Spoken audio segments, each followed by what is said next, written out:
ओम शांति।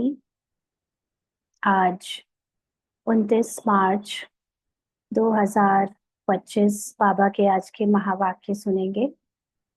बाबा ने कहा, मीठे बच्चे, हाँ जी बाबा, तुम्हें ज्ञान से अच्छी जागृति आई है। तुम अपने 84 जन्मों को, निराकार और साकार बाप को जानते हो। तुम्हारा भटकना बंद हुआ। तो हम अभी तक जब तक ज्ञान को और बाबा को यथार्थ नहीं समझ पाए थे, तब तक हमारे लिए क्या करें क्या नहीं करें, कहाँ जाएं, इधर जो कोई कुछ भी बता दे उधर जाकर अपने आप को शांति और सुख की इच्छा दिलाना और उसके लिए कुछ भी कराना, ये बहुत जन्मों और बहुत सालों से भटकना चल रहा था। लेकिन अब जब यथार्थ ज्ञान बाबा ने हमको सुनाया, हमारे सत्य का, हम उस ज्ञान से जब साक्षी दृष्टा होकर 84 जन्मों का खेल देख पाते हैं, तो हम निराकार आत्मा के रूप में निराकार बाबा को जानकर साकार में निराकार बाबा को कैसे पार्ट बजाकर अपना परिचय देना पड़ा, ये यथार्थ रूप से जान गए हैं। तो अब हमारा भक्ति मार्ग की तरह भटकना बंद हुआ है। भटकना बंद हुआ है या अभी भी सोचते हैं कि यहाँ जाए वहां जाए, किससे सुने, इससे सुने, उससे सुने। हाँ, तो भटकना बंद होना तब होगा जब आपका कंफ्यूजन खत्म हो जाएगा। जब यथार्थ ज्ञान आपको समझ आने लगेगा, तो हर जगह से भटकना बंद हो जाएगा। और सबसे बड़ी बात, बुद्धि का भटकना बंद हो जाएगा। अभी जो बुद्धि ड्रामा में, खेल में इतने सारे कैरेक्टर जो प्ले हो रहे हैं, उनके रोल में डूब जाती है। कभी किसी को देखती है, कभी किसी के बारे में सोचती है, कभी कहीं फंस जाती है। वो सारा खेल बंद हो जाएगा। क्यों? क्योंकि खेल तो चलेगा, लेकिन खेल में बुद्धि विचलित नहीं होगी। खेल में बुद्धि इधर उधर भटकेगी नहीं। बुद्धि एकाग्र रहेगी और कैरेक्टर अपना रोल प्ले करता रहेगा और ज्ञान का अंदर चिंतन चलता रहेगा। आज का प्रश्न है, ईश्वर की गत मत न्यारी क्यों गाई हुई है? ईश्वर की गत मत न्यारी क्यों गाई हुई है? यानी जब ईश्वर अपनी मत देता है तो उससे उसकी गति भी एकदम न्यारी है। न्यारी का मतलब जो कोई नहीं जान सकता या जो कोई समझ नहीं पाया आज तक, ऐसी क्यों है? तो बाबा ने उत्तर दिया, क्योंकि वह ऐसी मत देते हैं जिससे तुम ब्राह्मण सबसे न्यारे बन जाते हो। तुम सबकी एक मत हो जाती है। ईश्वर ही है जो सबकी सद्गति करते हैं, पुजारी से पूज्य बनाते हैं, इसलिए उनकी गत मत न्यारी है, जिसे तुम बच्चों के सिवाय कोई समझ नहीं सकता। तो जब भगवान आता है, भगवान की श्रीमत हमको मिलती है। पहले तो भगवान की का परिचय मिलता है, भगवान कौन है और हमारा सत्य क्या है। तो हमें बाबा की जो मत मिलती है, उससे हम सब धीरे धीरे ड्रामा से डिटैच होने लगते हैं। ब्राह्मण अर्थात जो रोल को प्ले करे, लेकिन रोल के किसी कैरेक्टर में डूबे नहीं, अपने सत्य को याद रखे। और अपना सत्य याद रहता है तो कैरेक्टर से हम प्ले होते हुए भी उसके मोह से और उसके किसी भी कर्मों के प्रभाव से न्यारे बन जाते हैं। तो हम सब अपने को आत्मा समझने वाले एक मत वाले हो जाते हैं और इसी एक मत से सबकी सद्गति होती है। तो पुजारी से पूज्य बनाते हैं, माना अभी तक हम भक्ति मार्ग की तरह भीख मांगते थे, भगवान को पुकारते थे, अपने अंदर गुण और शक्तियां भरने के लिए भगवान को प्रार्थना करते थे। लेकिन अभी हमको पता चल गया है कि हम ही वो मंदिरों की तरह वो देवियां या देवता है जो सबको वरदान देने वाले गिवर है, जो दाता है। हमारे ही ड्रामा को अपनी दृष्टि बदल कर देखने से ड्रामा की हर चीज बदल जाती है। अभी तक ड्रामा में जो कमियां थी, रोल में जो कमी कमजोरियां थी, तो उसको हम मांगते थे कि कोई दूसरा पूरा करे। रिस्पेक्ट कोई दूसरे से मांगते थे, प्यार कोई दूसरे से मांगते थे, शांति कहीं और समझते थे। लेकिन जब हम ये ज्ञान से यथार्थ भगवान को जानकर न्यारे हो जाते हैं और अपने स्वमान में टिकते हैं, तो हमें पता चलता है कि असल में वो देवता, वो दाता मैं ही हूँ। मेरे सोच, मेरी दृष्टिकोण बदलने से संसार में परिवर्तन शुरू हो जाता है। और इसीलिए फिर हम दूसरों से लेना या दूसरों से अपेक्षा करना, दूसरों से कोई उम्मीद रखना समाप्त कर देते हैं और उनको देने वाले बन जाते हैं।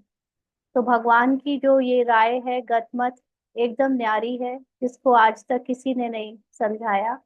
और हम बच्चों के सिवाय इसे, बच्चों का मतलब जो अपने को आत्मा समझते हैं, उनके सिवाय ये बातें कोई और समझ नहीं सकता।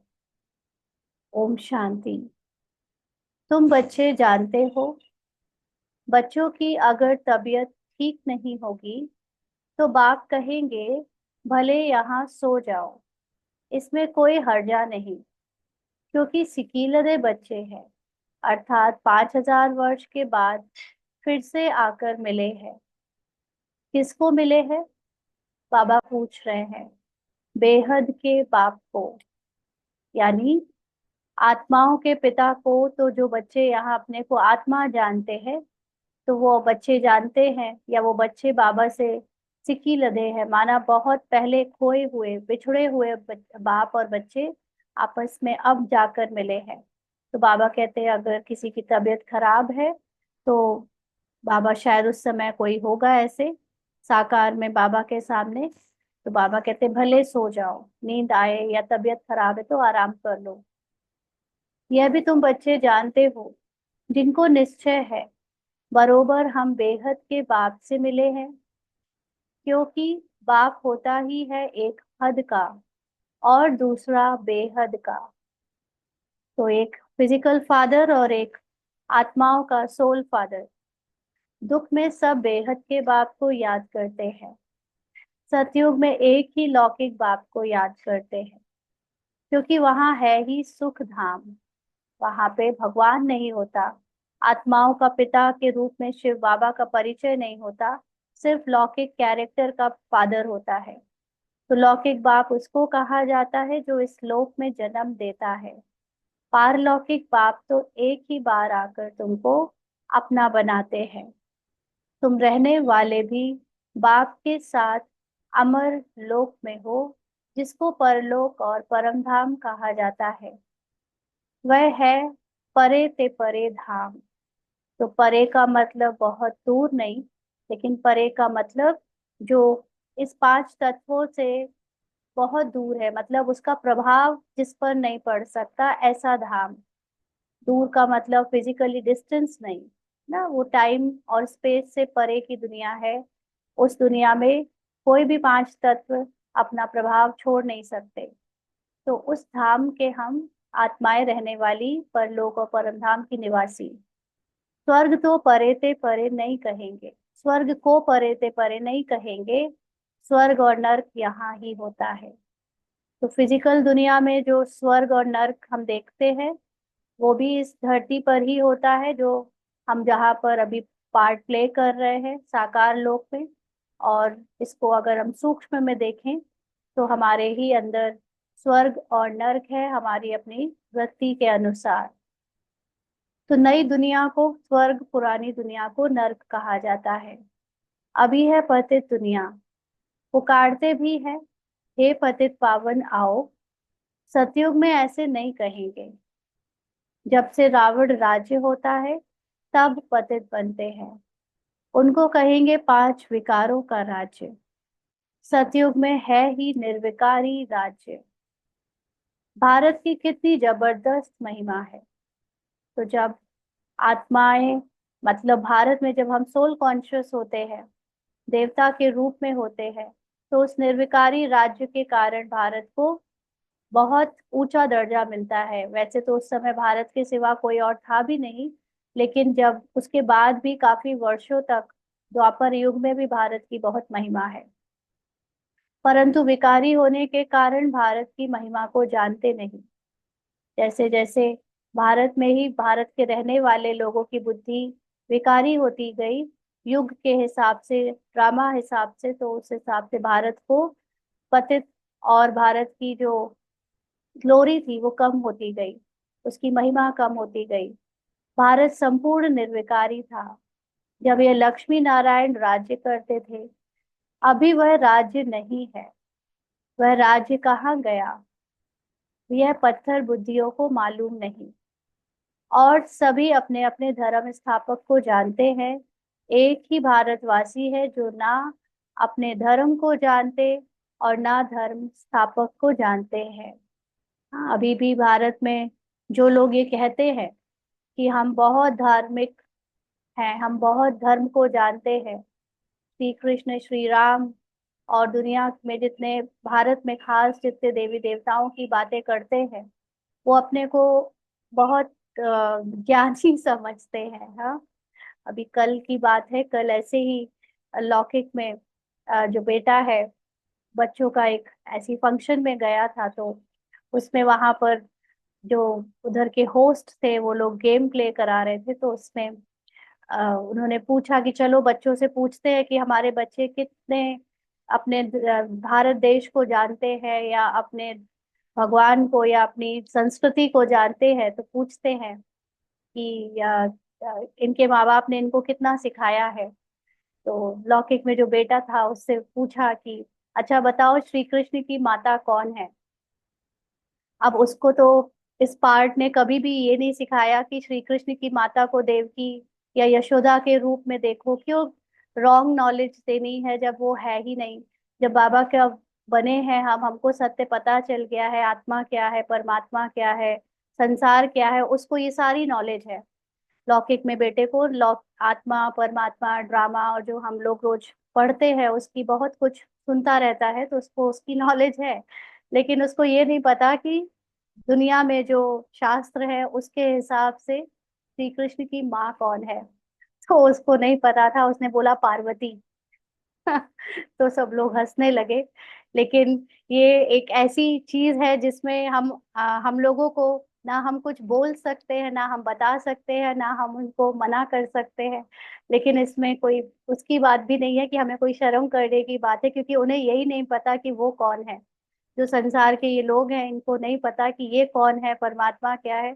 इनको तो बस जो किताबों की और शास्त्रों की नॉलेज है वही सच लगती है ना। तो इट्स वेरी डिफिकल्ट कि एकदम से उनको ये बताना कि कृष्ण की माँ देवकी नहीं, कृष्ण की माँ यशोदा नहीं, श्री कृष्ण तो सतयुग का फर्स्ट प्रिंस है और उनकी माँ का नाम किसी को अभी पता भी नहीं। ब्राह्मण जीवन में हमको बाबा ने जो थोड़ी बहुत नॉलेज दी है वो भी हम ऐसे किसी को बता नहीं सकते कि श्री कृष्ण की ऐसी कोई घटना घटी ही नहीं। और ये सब हमारे भारत में जो हुआ, अभी हम लोग जो ब्राह्मण पुरुषार्थ कर रहे हैं, ये तब की बात है। इतना डिटेल का ज्ञान तो आप शॉर्ट में किसी को दे नहीं सकते। तो यही बात है कि बहुत, जब आप बीके या ब्राह्मण बनते हो तो जो दुनिया की या संसार में जो नॉलेज है उसके अनुरूप आप हर वक्त, आपको तो पता है बट उनके हिसाब की जो नॉलेज है वो आप नहीं उनसे बातें कर सकते हो ना। तो इसीलिए बाबा कहते हैं वो अपने धर्म को जान, ना तो वो हमको कहते हैं कि तुम नहीं जानते और हम कहते हैं कि तुम नहीं जानते। हाँ, नहीं, पुट यू डाउन की बात ही नहीं है, हमें आर्ग्यू करना ही नहीं है। हमें कोई आर्ग्यूमेंट नहीं करना। जब सत्य पता होता है तो सत्य तो अपने आप को प्रत्यक्ष कर लेता है। और कैरेक्टर में जो कुछ भी जो कोई बोल रहा है वो सही बोल रहा है, क्योंकि ड्रामा में उसका वही बोलना नूंद है, वही उसको नॉलेज है। और जिसको जितनी नॉलेज होती है वो अपनी नॉलेज के हिसाब से सही ही बोलता है। उसका पार्ट नहीं है बीके बनने का या बाबा की नॉलेज जानने का, सत्य जानने का। तो फिर ठीक है, कोई बात नहीं ना। तो उसमें कोई लेट डाउन की बात नहीं, हमें पता है कि सत्य क्या है, बस उतना काफी है। तो बाबा कहते हैं कि एक ही भारतवासी है जो ना अपने धर्म को जानते ना धर्म स्थापक को जानते हैं। और धर्म वाले अपने धर्म को तो जानते हैं, परंतु वह फिर कब स्थापन करने आएंगे यह नहीं जानते। सिख लोगों को भी यह पता नहीं है कि हमारा सिख धर्म पहले था नहीं, है ना। हर धर्म वाले अपने धर्म को सबसे श्रेष्ठ समझते हैं। जैसे इस्लाम धर्म वाले कहते जरूर है कि हाँ 1800 साल पहले, 2000 साल पहले इस्लाम था, लेकिन उनसे कहो कि इस्लाम ऐसा समय था कि कभी इस्लाम नहीं था, तो भड़क जाते हैं। है ना। ऐसे ही क्रिश्चियंस लोग 2000 साल पहले जीसस क्राइस्ट आए, लेकिन उसके पहले क्रिश्चियन नहीं थे, वो उस बात को टाल जाते हैं। तो ऐसे ही सिख धर्म वाले भी ये नहीं मानेंगे कि जब सिख धर्म का जो टाइम पीरियड है उसके पहले सिख धर्म नहीं था। तो गुरु नानक ने आकर स्थापन किया तो जरूर फिर सुख धाम में नहीं रहेगा। तब ही गुरु नानक आकर फिर स्थापन करेंगे। माना सारे धर्म स्थापक द्वापर युग में आए हैं, जब द्वैत शुरू हुआ है, जब सेकंड माइंड की ईगोइस्टिक पहचान शुरू हुई है, तो उस समय के आए हुए स्थापक सतयुग त्रेता में थे ही नहीं। तो इसलिए उनका कभी पार्ट सुख धाम में था ही नहीं, क्योंकि वर्ल्ड की हिस्ट्री ज्योग्राफी रिपीट होती है ना। क्रिश्चियन धर्म भी नहीं था, फिर स्थापना हुई। पहले नई दुनिया थी, एक धर्म था, सिर्फ तुम भारतवासी ही थे। एक धर्म था, फिर तुम 84 जन्म लेते लेते यह भी भूल गए हो कि हम ही देवी देवता थे। तो जब हमको ही पहले इतना श्योर नहीं है, हमारे में ही देखो तो आत्मा होने का गर्व, आत्मा के अनुभव का जो एक निश्चय है, और उस निश्चय से जब हम आत्मा के अनुभव में टिक जाते हैं, तो हमें दूसरों के पार्ट में कोई प्रॉब्लम नहीं होती। दूसरों के पार्ट में बल्कि इनफैक्ट आप जब ड्रामा को भी अच्छे से समझ जाते हो, तो आपको ये रिस्पॉन्सिबिलिटी मिलती है कि अब आप दूसरों के कैरेक्टर को बिल्कुल भी नेगेटिव रूप में ले लोगे ही नहीं। क्यों? क्योंकि अब बुद्धि को जब ज्ञान मिल गया है कि हर एक आत्मा का सत्य उसके कैरेक्टर से बिल्कुल अलग है। तो रोल में जो लोग ये रोल प्ले कर रहे हैं कि उनको धर्म की नॉलेज नहीं है, माना उनको हमारे ज्ञान, बाबा के ज्ञान की नॉलेज नहीं है, उनको शास्त्रों का नॉलेज है या बिल्कुल कोई भी नॉलेज नहीं है, ये सब उनका रोल है, ये उनका कैरेक्टर है।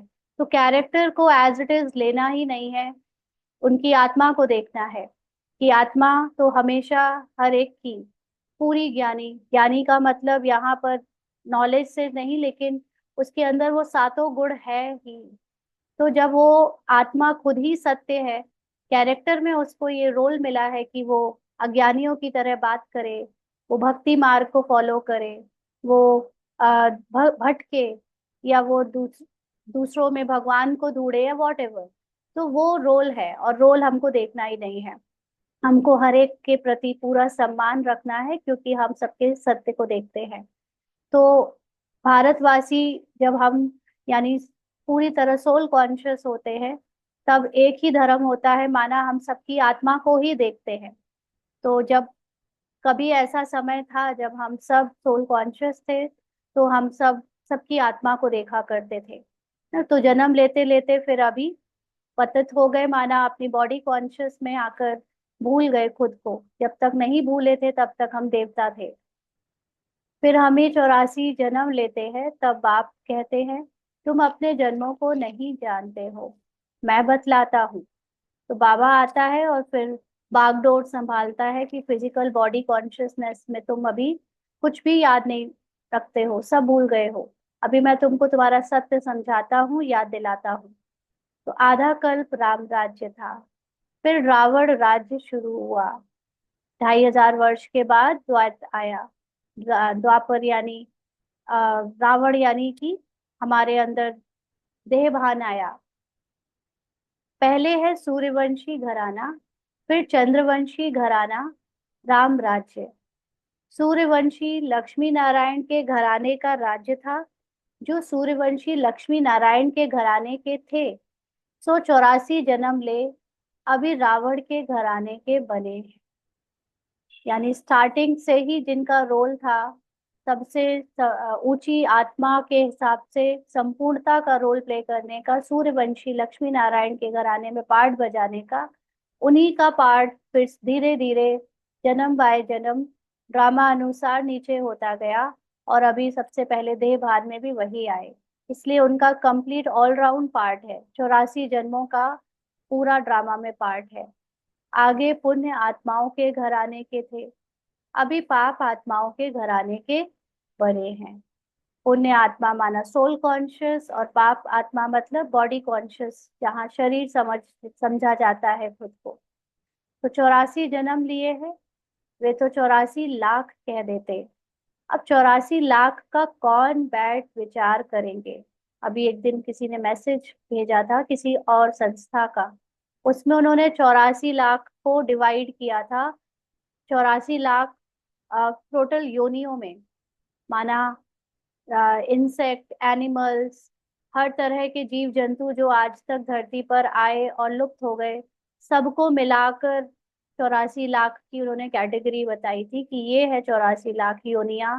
लेकिन भक्ति का जो मार्ग है उसमें तो ये कहते हैं कि मनुष्य जो है 84 लाख योनियों से निकलता है। बट वो तो हमें पता चल गया है कि मनुष्य के रूप में ही हमारे सिर्फ 84 जन्म होते हैं, और किसी योनि में हम जाते ही नहीं ना। तो बाबा कहते हैं कि अभी 84 लाख का कौन बैठ विचार करेंगे, इसीलिए कोई का विचार चलता ही नहीं।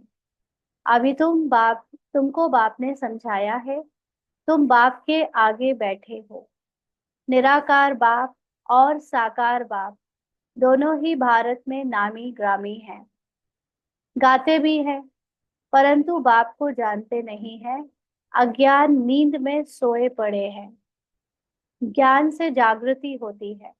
ज्ञान से एक्चुअली सत्य जब पता चलता है तो होश आता है। और जिस तरह से हम दुनिया को अभी तक देख रहे थे, बुद्धि से जो हम सोच रहे थे, वो पूरा दृष्टिकोण चेंज हो जाता है। आत्मा के जागने से, या कह लीजिए कि मन को, बुद्धि को जब अपना सत्य पता चलता है और उस सत्य का ज्ञान बढ़ता जाता है, तो हमारे अंदर संसार के जो पुराने देह भान की जो सोए हुए विचार थे, उससे हम दूर होकर अपने सत्य के विचारों में लौटने लगते हैं। रोशनी में मनुष्य कभी धक्का नहीं खाते, और जब आपको क्लियर ज्ञान हो जाता है तो आपको सारे आंसर्स मिल जाते हैं, सारा कंफ्यूजन दूर हो जाता है, फिर कहीं धक्का नहीं खाते। अंधेरे में धक्का खाते रहते, जैसे फिजिकल अंधेरे में धक्का खाते, ऐसे ही सूक्ष्म ज्ञान की कमी होने के कारण धक्का खाते हैं, माना बहुत भटकते हैं। भारतवासी पूज्य थे, अब पुजारी हैं। लक्ष्मी नारायण पूज्य थे ना, यह किसकी पूजा करेंगे। अपना चित्र बनाए अपनी पूजा तो नहीं करेंगे, यह हो नहीं सकता। तुम बच्चे जानते हो, हम ही पूज्य, सो फिर कैसे पुजारी बनते हैं। यह बातें और कोई समझ नहीं सकते। बाप ही समझाते हैं, इसलिए कहते भी है, ईश्वर की गत मत न्यारी है। अभी तुम बच्चे जानते हो, बाबा ने हमारी सारी दुनिया से गत मत न्यारी कर दी है। हमारा ज्ञान समझने के कारण, अपने सत्य को और ड्रामा को जानने के कारण, दुनिया को देखने का नजरिया, दुनिया में रहकर दुनिया की सोच से अलग अपने बाबा की श्रीमत अनुसार चलने का जो तरीका है वो एकदम न्यारा हो गया है, बिल्कुल डिफरेंट है दुनिया से। सारी दुनिया में अनेक मतांतर है, यहाँ तुम ब्राह्मणों की है एक मत। तो ब्राह्मण माना जो आत्मा में टिके, ब्राह्मण माना जो ड्रामा का ज्ञान जानकर आत्मा को बाबा की याद से, आत्मा परमात्मा का कंबाइंड स्वरूप होकर, साक्षी दृष्टा होकर संसार को देखे, या कैरेक्टर को प्ले होता हुआ देखे। तो अभी जितने भी ब्राह्मण हैं, नंबर वार सही, लेकिन ये नॉलेज लेकर वैसे ही एक ही मत पर चल रहे हैं। तो बाबा कहते हैं ईश्वर की मत और गत। गत अर्थात सदगति, गत का मतलब गति, और उसमें भी बाबा की भगवान की मत है तो सदगति। सदगति दाता एक ही बाप है। गाते भी है सर्व का सदगति दाता राम, परंतु समझते नहीं कि राम किसको कहा जाता है। कल भी ये बात बाबा ने बोली थी, कल की मुरली में भी। कहेंगे जिधर देखो राम ही राम रहता है, इसको कहा जाता है अज्ञान अंधियारा। अंधियारे में है दुख, सोझरे में है सुख। अंधियारा माना जब तक आपको अपने ट्रुथ आत्मा का ज्ञान नहीं है और बाबा के द्वारा दिया गया सत्य ज्ञान नहीं है, तब तक हम अंधियारे में हैं। माना हम देह भान की बातों को सत्य मानकर भटक रहे हैं, क्योंकि प्रॉपर और ट्रुथ की नॉलेज नहीं। और यहाँ पर सोझरा माना जब आत्म प्रकाश जल जाता है, दिखना, जब हमारे के अंदर ट्रुथ का नॉलेज हो जाता है, तो उसमें है सुख। अंधियारे में ही पुकारते हैं ना, बंदगी करना माना बाप को बुलाना। भीख मांगते हैं ना, देवताओं के मंदिर में जाकर भीख मांगना हुआ ना। सतयुग में भीख मांगने की दरकार नहीं। भिखारी को इंसॉल्वेंट कहा जाता है। इंसॉल्वेंट माना, अगर यहाँ से समझे तो इम्प्योर। सतयुग मतलब मिलावट वाला।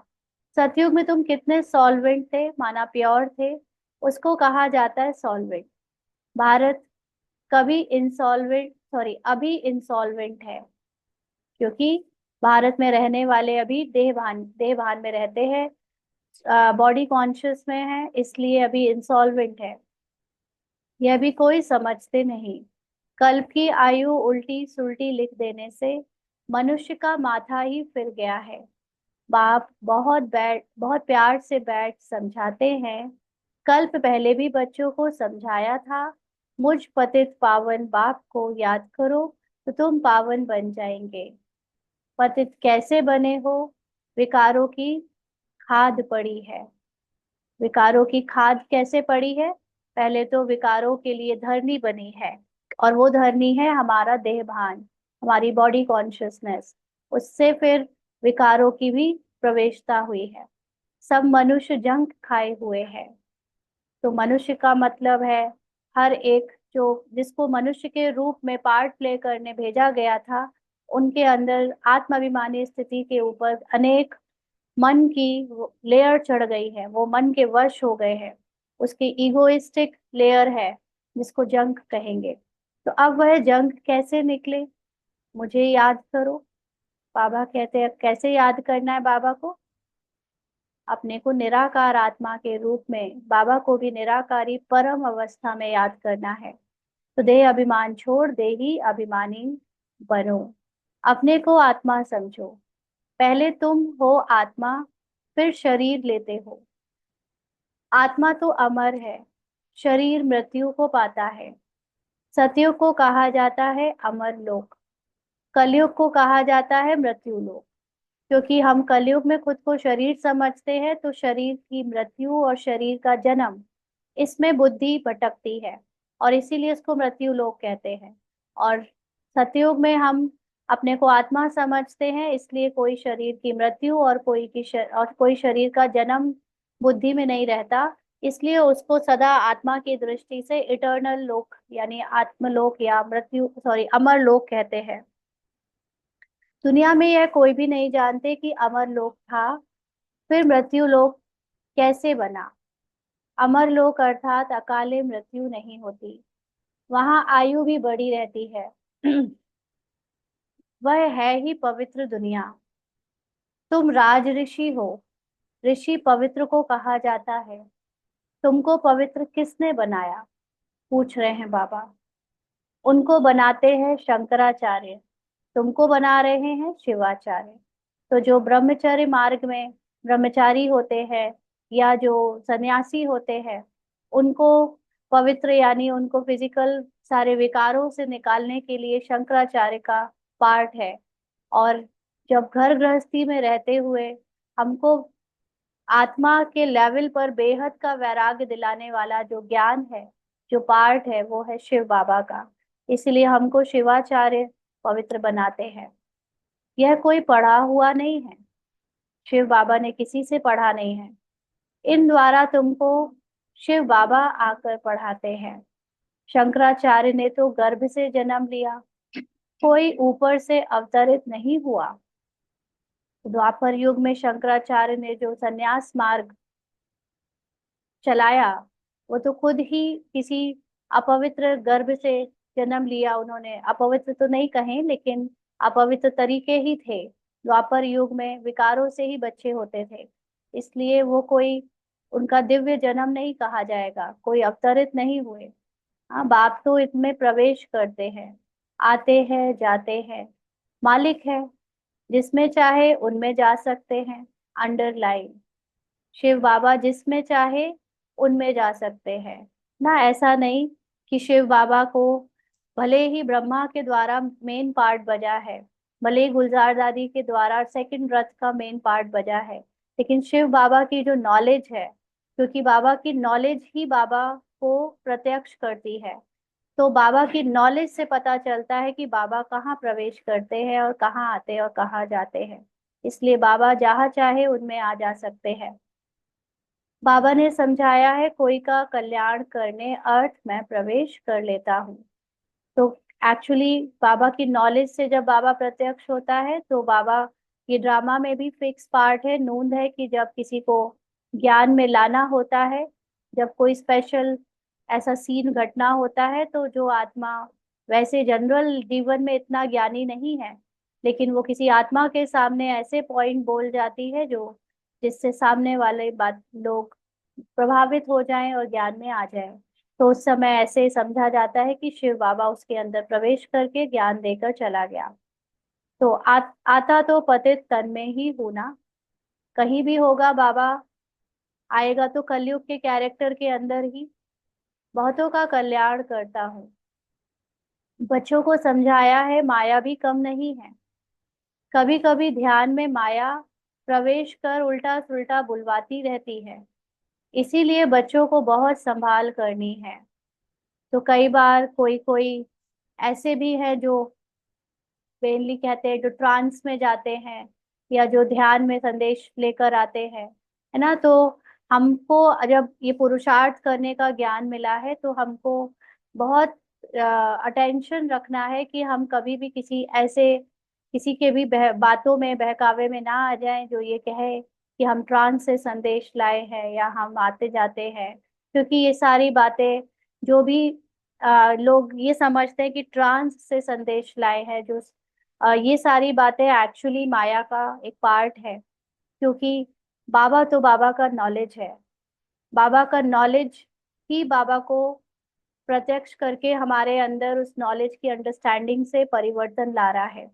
बाकी कोई शॉर्ट मैसेज, बाकी कोई ऐसा करो वैसा नहीं करो, ये सारी बातें माया के रूप में हो सकती हैं। इसलिए उन चीजों पर हमें कभी भी निर्भर नहीं रहना चाहिए।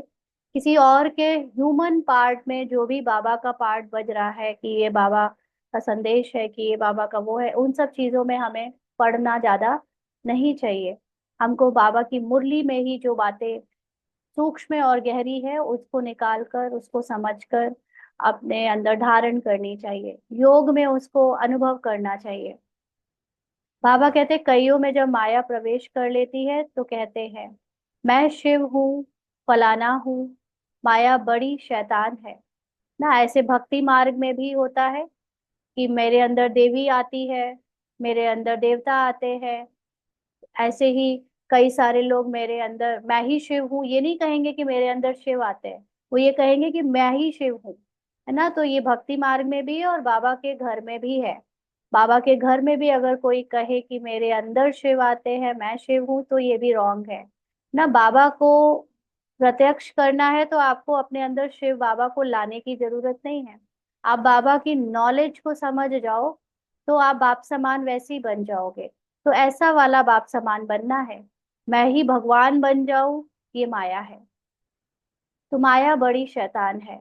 समझदार बच्चे अच्छी रीति समझ जाएंगे कि यह किसका प्रवेश है, ना। जिसको ज्ञान की समझ है वो सब समझ जाएंगे कि कौन सच बोल रहा है। सच तो है ही नहीं, सच बोलने की तो बात है ही नहीं, सब झूठ ही झूठ है, वो झूठ समझ जाएंगे। सच तो बाबा के ज्ञान के सिवा और कहीं है ही नहीं। लेकिन वो ज्ञान की समझ समझाने वाले भी बहुत है। और फिर कई लोग जिनको प्रॉपर परख नहीं होती, आत्मा का निश्चय नहीं होता, आत्मा का अनुभव नहीं होता, वो दूसरों से फिर समझते हैं ज्ञान, तो जो दूसरा समझाता है उसको ही सच मान लेते हैं ना। तो लेकिन समझदार बच्चों को धोखा नहीं दिया जा सकता। शरीर तो उनका मुकर्रर यह है ना, ब्रह्मा बाबा के तन की साकार मुरली है, तो उस समय बाबा ने कहा कि शरीर तो बाबा का ही, ब्रह्मा का ही मुकर्रर है, फिर दूसरे को हम सुने ही क्यों। क्योंकि ज्यादातर जगह माया चल रही है।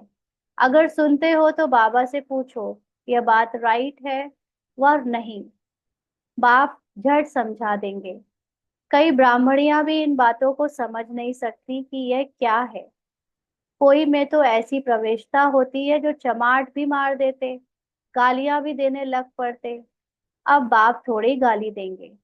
इन बातों को भी कई बच्चे समझ नहीं सकते ना। कई बार हम लोग जब ये समझते हैं कि बाबा तो संपूर्ण है, बाबा के लिए तो गलत और सही कुछ नहीं होता, तो कोई लोग इसको भी जस्टिफाई करके आपको धोखा दे सकते हैं कि भगवान इनके अंदर आ रहा है, अगर गाली दे रहा है तो भगवान थोड़ी ना गलतियां करता है, वो तो ऐसे ही दे रहा है। मतलब इस तरह से कोई भी आपको गलत रास्ते पर ले जा सकता है। लेकिन जिसका ज्ञान परफेक्ट हो, जो खुद ही फ्लॉलेस है, जिसकी निराकारी रूप में अपनी सबसे ऊंची स्टेज है, उसके कैरेक्टर में कभी गलतियां कैसे होंगी? जो दूसरों के कैरेक्टर को बदलने आया है, जो दूसरों के कैरेक्टर को देवताई कैरेक्टर बनाने आया है, दिव्य बनाने आया है, वो खुद कैसे ये गिरी हुई तुच्छ गलतियां करेगा? ये बिल्कुल समझना है कि ऐसी बातों में नहीं जाना कि कोई मनुष्य कहे कि मुझ में भगवान आते। अगर किसी को ये लगता है कि हाँ, कि मेरे अंदर से जो ज्ञान निकल रहा है वो बाबा का दिया हुआ है, दैट इज फाइन। क्योंकि हाँ, बाबा सबकी बुद्धि को टच करता है और बाबा के सब बच्चे हैं, वो फिर भी एक समझा जा सकता है। लेकिन दूसरों के ज्ञान पे क्यों हमको रिलाय करना है? अपने बाबा की मुरलियों से अपने आप को समझाना है। फिर वो जो ज्ञान किसी से अगर सुना, अगर वो आपको आपकी आत्मा की अवस्था को अच्छा कर रहा है, तो ही उस ज्ञान पर जाना है। लेकिन ये नहीं समझना कि कोई शिव बाबा उसका रथ हो, मतलब वो उसका वो शिव बाबा का रथ हो गया कि शिव बाबा उसमें आने जाने लगे। ये सब चीजें माया है ना। तो बाबा कहते इन बातों को भी कई बच्चे समझ नहीं सकते। फर्स्ट क्लास बच्चे भी कहाँ कहाँ भूल जाते हैं। सब बातें पूछनी चाहिए, क्योंकि बहुतों में माया प्रवेश कर लेती है। फिर ध्यान में जाकर क्या क्या बोलते रहते हैं। इसमें भी बड़ा संभालना चाहिए। बाप को पूरा समाचार देना चाहिए। अब आप देखो ब्रह्मा बाबा का रोल या मम्मा का रोल। ब्रह्मा बाबा ऐसे कभी दिखावे वाले ध्यान में नहीं गए। ब्रह्मा बाबा इनफैक्ट अपनी संपूर्ण स्मृति भी कर, मतलब संपूर्णता को भी देखने के लिए वो संदेशी को भेजते थे कि जाओ सूक्ष्म वतन में देख के आओ कि मेरा जो वहां पर स्वरूप है वो उसमें कितनी चमक है। बाबा खुद नहीं जाते थे ध्यान ट्रांस में। और मम्मा को भी ऐसे ध्यान ट्रांस में शुरुआत में भले होगा, लेकिन बाद में कोई ऐसा नहीं भेजा गया। तो जो एक्चुअली में पुरुषार्थ में अव्वल होते हैं, जो सबसे ज्ञान को परखने की शक्ति रखते हैं, उनको ट्रांस और ध्यान की जरूरत नहीं होती। वो नॉलेज के आधार पे ही अपनी हाईएस्ट स्थिति तक पहुंच जाते हैं। तो इसलिए अगर कोई ऐसे पार्ट वाले है और वो ये ध्यान या ट्रांस के पार्ट से इन्फ्लुएंस करना चाहते हैं एक दूसरे को, तो समझ जाना चाहिए इनके अंदर ज्ञान की परिपक्वता नहीं है ना। तो इसीलिए ऐसी जगह भटकना नहीं चाहिए, बहुत संभाल कर रखना है अपने को। तो बाप को पूरा समाचार देना चाहिए कि फलाने में मम्मा आती है, फलाने में बाबा आते हैं। इन सब बातों को छोड़ बाप का एक ही फरमान है कि मामेकम याद करो। हमें क्या पढ़ना है इन सब चीजों के पीछे कि दूसरों का कैरेक्टर किसी के अंदर आता है? अभी उस दिन जानकी दादी के उसमें भी हमको जब सेंटर हम गए, तो वहां पर भी यही बात बाबा ने समझवाई कि आपको कैरेक्टर में कहीं नहीं फंसना है। किसी के, ठीक है हम किसी को याद कर रहे हैं, हम उनके पुरुषार्थ को देखकर इंस्पायर होते हैं, वो एक अलग बात है। लेकिन हम उस कैरेक्टर को ही बस सब कुछ समझकर फिर वो कोई कैरेक्टर को लेकर आपको मिसगाइड भी कर सकता है कि अभी फलाना में जानकी दादी आती हैं, फलाना में गुलजार दादी आती है, फलाना का जन्म गुलजार दादी का है।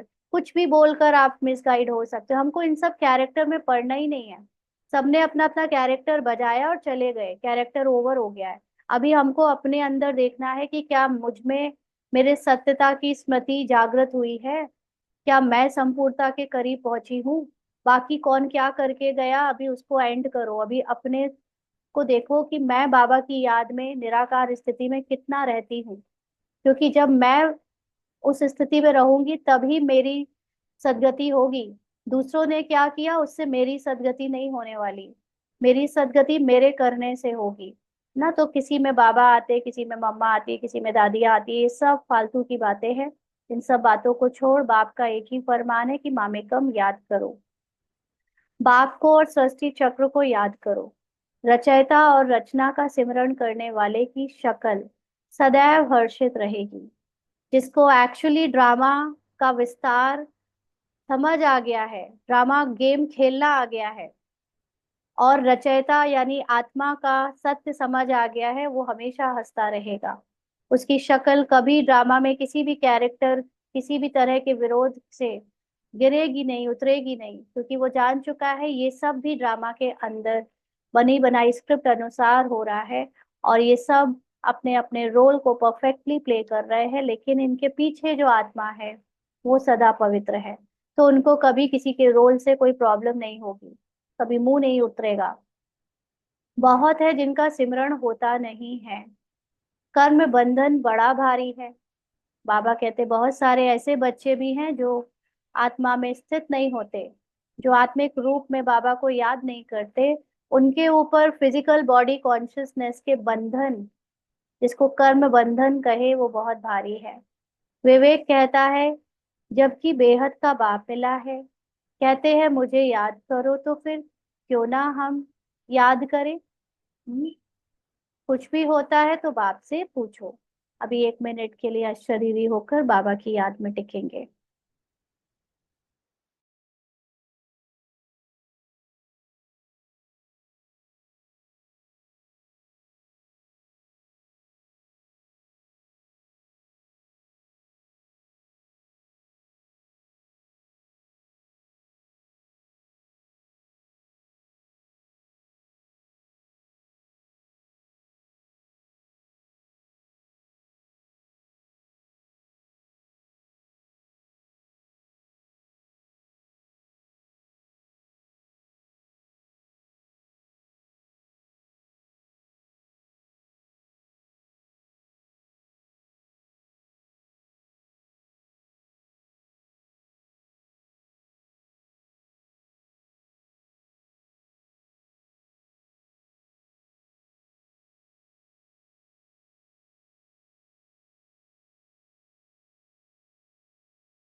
आगे बाबा कहते हैं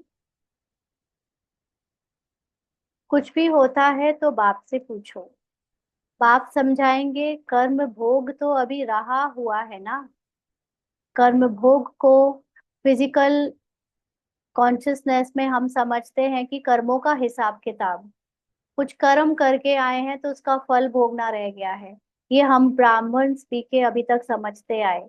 लेकिन एक्चुअली कर्म भोग का मतलब ये होता है कि ड्रामा में जब तक हमारा पार्ट, हमारी जो एक्टिंग है, वो कभी किसी के साथ पर्टिकुलर वे में अभी प्ले होनी ही है, हमें उसके साथ कर्मों में उस तरह का एक्ट करना ही है, तो वो चलता रहेगा। क्योंकि जब हम उसको पहले की समझ के अनुसार ये समझते थे, लॉ ऑफ कर्मा के हिसाब से कर्म भोग, कि आत्मा ने पूर्व जन्मों में कुछ किया है तो उसकी सजा वो इस जन्मों में भोग रही है, इसलिए उसके कर्म बंधन इतने कड़े हैं। अगर हम इस बुद्धि से ज्ञान को समझ रहे हैं और इसी को कंटिन्यू रख रहे हैं, तो अभी हमारे अंदर एक, अंदर से उस कर्म भोग में ही बुद्धि घुसी रहेगी कि वो मेरा भोग है ना, इसलिए भोगना ही पड़ेगा। लेकिन जब हम सूक्ष्म का ज्ञान समझते हैं तो हमको आत्मा की जब संपूर्णता का ज्ञान होता है, तो उस संपूर्णता के ज्ञान में कोई हिसाब किताब नहीं होता। संपूर्णता के ज्ञान में आत्मा तो संपूर्ण है, लेकिन आत्मा को ड्रामा ने, ड्रामा की बनी बनाई स्क्रिप्ट ने उससे कैरेक्टर में उसको अभी कहीं बांधा हुआ है। लेकिन वो स्क्रिप्ट ने बांधा है, जरूरी नहीं कि आप उसको अपने मन में भी बांधो। माना, जैसे मैं अपने अनुभव से कहूं कि मान लीजिए कि हम मतलब मान क्या ले, ऐसे ही एक्सपीरियंस में पहले था कि कोई कोई संबंधी है अगर, तो उन संबंधियों के साथ हम लोगों का अगर कभी कुछ ऊपर नीचे हुआ, तो उसको ये भाषा से फॉरगो कर देते थे कि हिसाब किताब है इसलिए ऐसा हुआ। लेकिन अभी समझ आता है कि एक्चुअली मैं अगर चाहूँ, मेरे अंदर, ठीक है, मुझे एक्टिंग में, मैं मुझे किसी की, मान लीजिए भतीजी भांजी या कुछ भी, या पत्नी या पति बनाया गया है, ये एक्टिंग चल रही है। लेकिन अंदर से तो जरूरी नहीं ना कि मैं उसको ट्रुथ मानूं।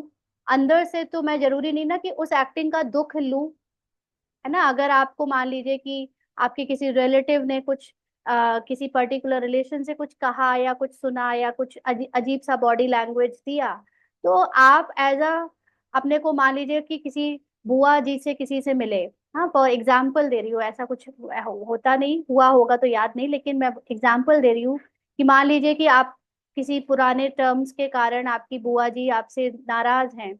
अब आप कैरेक्टर कॉन्शियस हो, तो कैरेक्टर में ड्रामा ने आपको बुआ भतीजी बनाया हुआ है, लेकिन अंदर से तो जरूरी नहीं ना कि आप अपने को बुआ भतीजी समझो।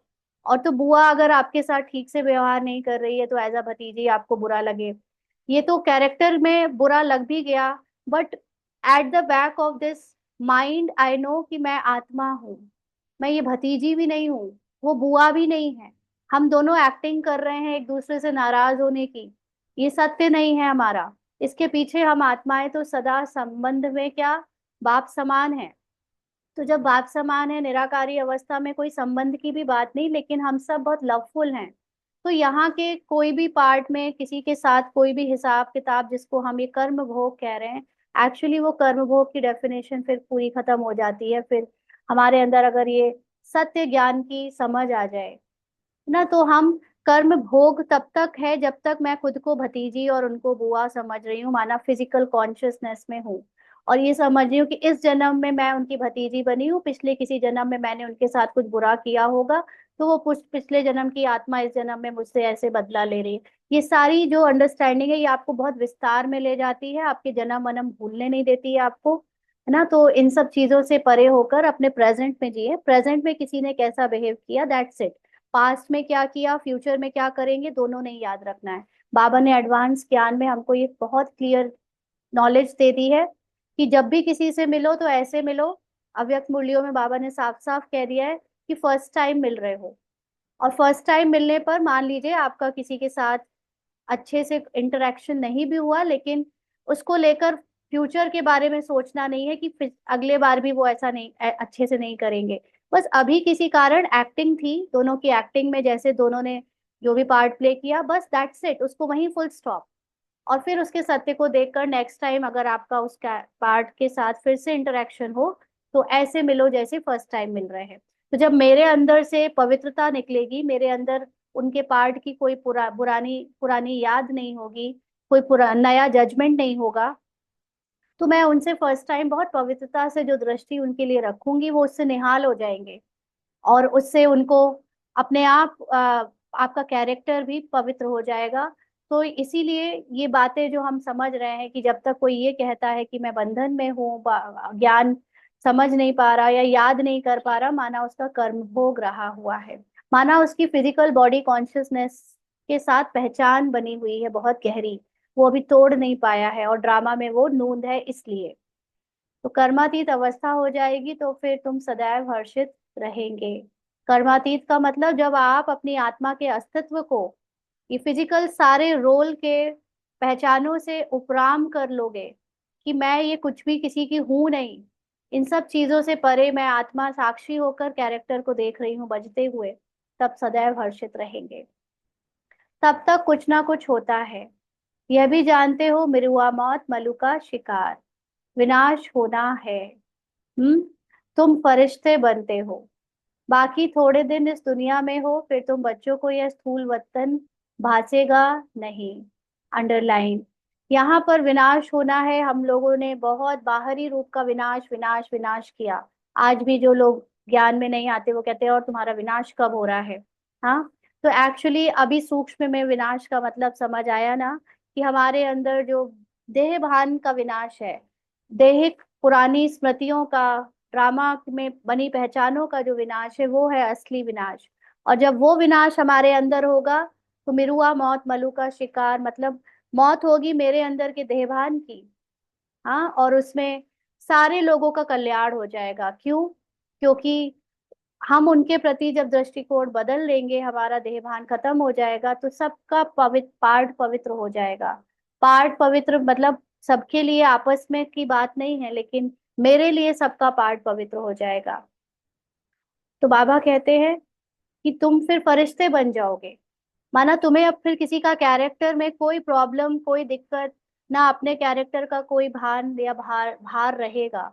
और फिर तुम्हें ये दुनिया कैरेक्टर बजाना तो पड़ेगा, लेकिन तुम्हें अच्छा नहीं लगेगा इस दुनिया में पार्ट बजाना। स्थूल वतन भासेगा नहीं, सूक्ष्म वतन और मूल वतन भासेगा। माना हर समय अपनी सोच में, सूक्ष्म में, अपने संकल्पों में रहना, ज्ञान के चिंतन में रहना, अपनी अव्यक्त स्थिति में रहना, और अपने मूल और दूसरों की मूल स्थिति को देखना। बस यही अच्छा लगता रहेगा, कैरेक्टर किसी का नहीं देखने का मन करेगा।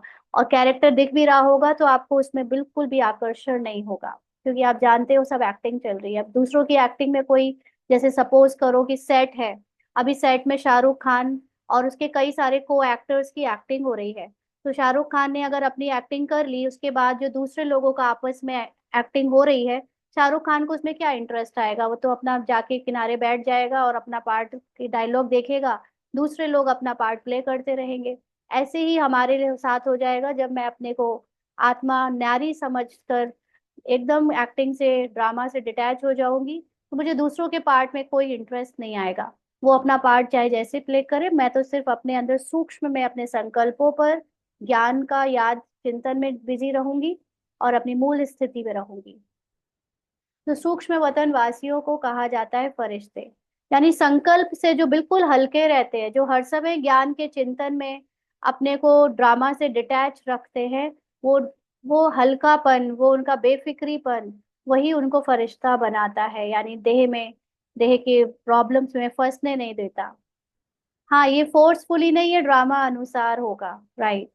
कोई फोर्सफुली की बात ही नहीं है, ये ज्ञान आता जाएगा समझ, और कब हो जाएगा आपको पता भी नहीं चलेगा। ये मैं अपने अनुभव से बता सकती हूँ कि ये ड्रामा अनुसार होता जाएगा। आप सिर्फ ज्ञान को समझते जाओ।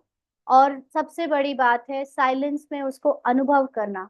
जो लोग साइलेंस में जाने का एफर्ट नहीं मार रहे हैं, साइलेंस में ही अनुभव होगा बाबा का ज्ञान। अगर बाबा जो बातें बताता है उस पर पूरा विश्वास रखकर, उस पर निश्चय रखकर, साइलेंस में बैठकर उसको अनुभव में लाओ। ये नहीं कहो, आप में से कई लोग फोन करके कहते हैं कि दीदी वो आप ऐसा कहते हो, बाबा वैसा कहता है। अगर आपके अंदर ये बात है कि मैं कहती हूँ और बाबा कुछ और कहता है, मतलब आप ज्ञान मत सुनो प्लीज। मैं कुछ नहीं कहती हूँ, जो कहता है बाबा कहता है, और बाबा जो कहता है वो सच कहता है।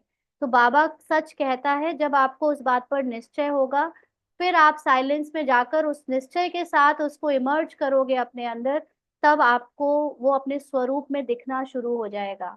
और आप ये सोचो कि नहीं, पहले बाबा दिखाए, पहले बाबा मुझे बताए, फिर मैं मानूंगी, तो कभी नहीं पहुंच पाओगे इस रास्ते। क्योंकि अभी मुझे याद है उस दिन जानकी दादी वाले दिन ही, जब बाबा ने सेंटर में भेजा, तो वहां पर सूक्ष्म ज्ञान नहीं चल रहा है, वहां पूरा मोटा स्थूल ज्ञान है। जब वहां पर उनको बोला, बाबा ने फिर अपने आप ही बाबा सेवा दे देता है, तो दीदी ने बुलवाया कि आप कुछ बोलिए। वैसे वो सुनते नहीं हमारा ये बाबा का ज्ञान इस तरह से सूक्ष्म में।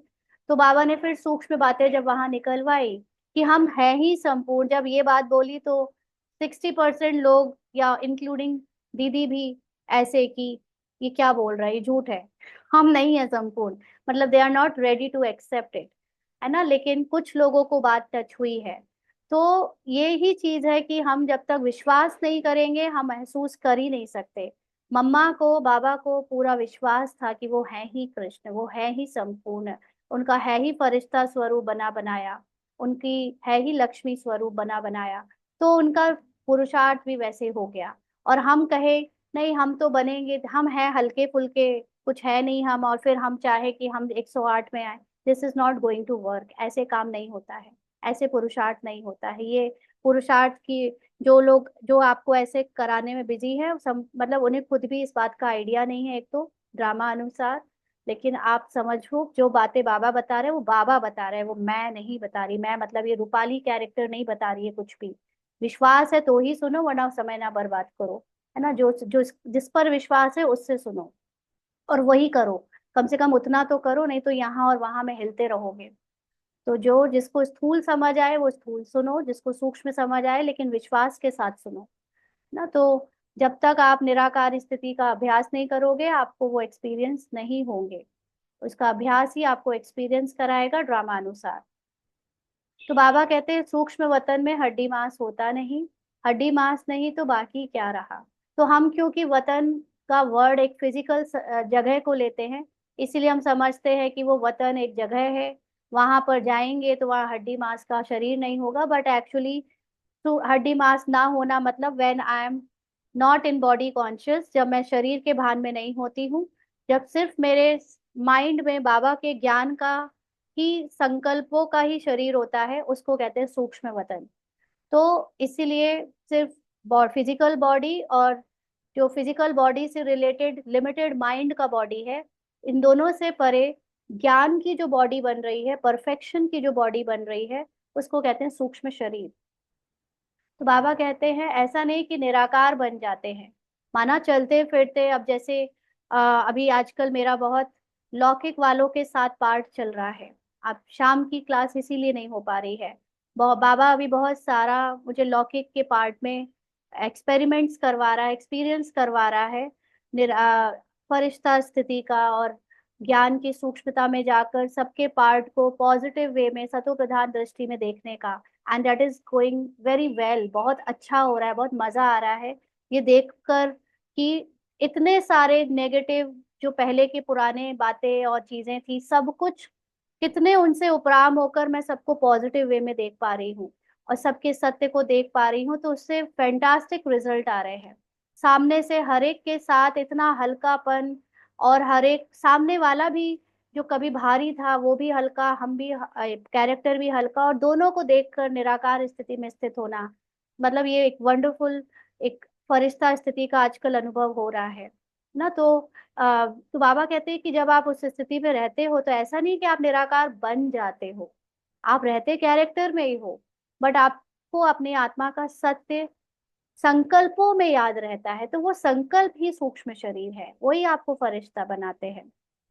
तो जब ब्रह्मा बाबा को अपने गुलजार दादी के द्वारा संपूर्ण शरीर देखना होता था, तो गुलजार दादी को भेजते थे, देख के आओ कितनी लाइट है उसमें, कितना शाइन है।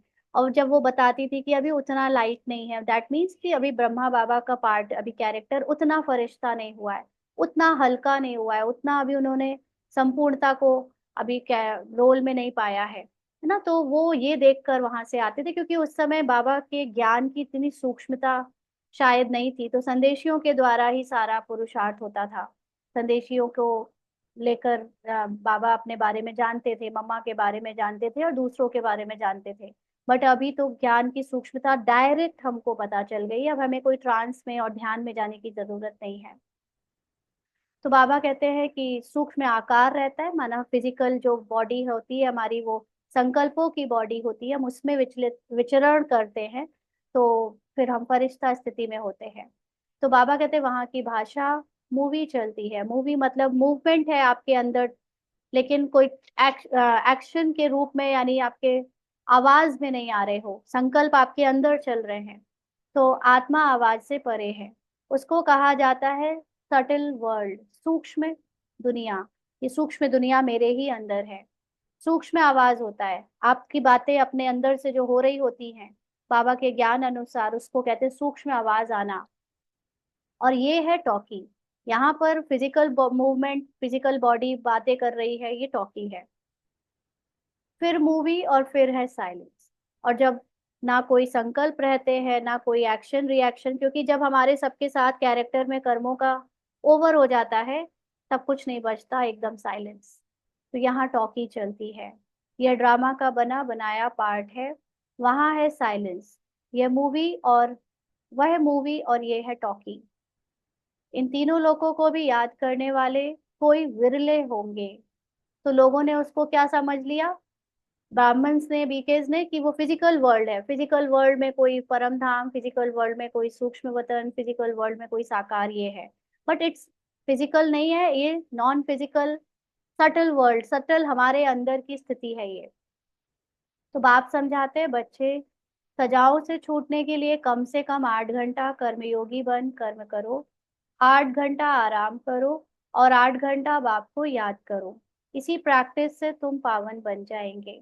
नींद करते हो वह कोई बाप की याद नहीं है। तो फिजिकल कॉन्शियसनेस में जब आप नींद करते हो, आप ये सोचते हो मैं सोने जा रहा हूँ बाबा, मैं सोने जा रहा हूँ, मुझे जगा देना। तो ये मतलब आप अभी आत्माभिमानी हो ही नहीं। क्योंकि जो आत्माभिमानी है वो कभी ये नहीं कहेगा कि मैं सोने जा रहा हूँ। आत्माभिमानी ये जानता है आत्मा कभी नहीं सोती, और ना ही वो कभी जागती है, वो तो सदा है।